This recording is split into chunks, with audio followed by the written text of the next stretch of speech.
চিত্রনায়িকা তানিন সুবহার মৃত্যু নিয়ে সিনেমা পাড়ায় নানা গুঞ্জন শোনা যাচ্ছে। মঙ্গলবার তানিনের লাইফ সাপোর্ট খুলে দেওয়া হয়। এদিন রাত 7:57 তাকে মৃত ঘোষণা করেন চিকিৎসকরা। 8 দিন লাইফ সাপোর্টে থাকার পর মৃত্যু হয় তানিনের। এদিকে 19 মে অভিনেত্রীর ফেসবুকে এক পোস্ট ঘিরে আলোচনা তুঙ্গে। সেখানে তিনি কালো জাদুর শিকার হওয়ার কথা জানিয়েছিলেন।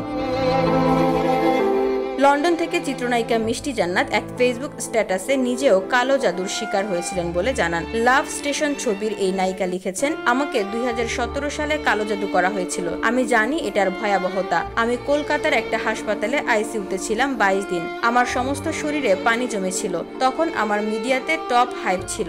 একের পর এক সিনেমা ছিল। তারপর থেকে আমি সব কাজ কমিয়ে দিয়েছি। আমাকে হুজুরের কাছে দেখানো হয়েছে অনেকবার।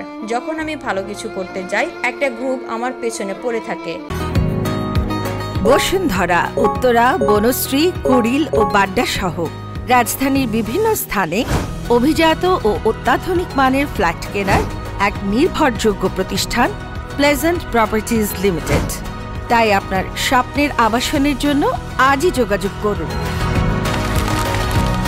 Pleasant properties limited, where destiny matches eventually. তারা বারবার চায় আমি যেন মরে যাই। এখন চাচ্ছে বিভিন্ন মানুষ দিয়ে বাজে কমেন্ট, নিউজ করিয়ে আমাকে মানসিকভাবে আঘাত করে সুইসাইড করাতে। কিন্তু আমি সুইসাইড করার মেয়ে না। আমার যদি কিছু হয় তাহলে ওরা দায়ী থাকবে। আবারও আমার পিছে লেগেছে ওরা। নামগুলো আমার ডায়েরিতে আছে। এদিকে 19 মে তানিন নিজের স্ট্যাটাসে লিখেছেন, কোনোদিন আমি তাবিজ বা কুফরিতে বিশ্বাস করতাম না, এখন করি। সুস্থ একটা মানুষকে এভাবে মেরে ফেলার চেষ্টা করে কি লাভ? ঘরে আনাচে কানাচে কত কি যে পেলাম। কেন এমন করছে? আমি তো কারোর ক্ষতি করিনি। লাস্ট 4 মাস ধরে শুধু অসুস্থ আর অসুস্থ আমি। এসবের ফল পাবেন, চিন্তা করেন না। আল্লাহ ছাড় দেয় কিন্তু ছেড়ে দেয় না।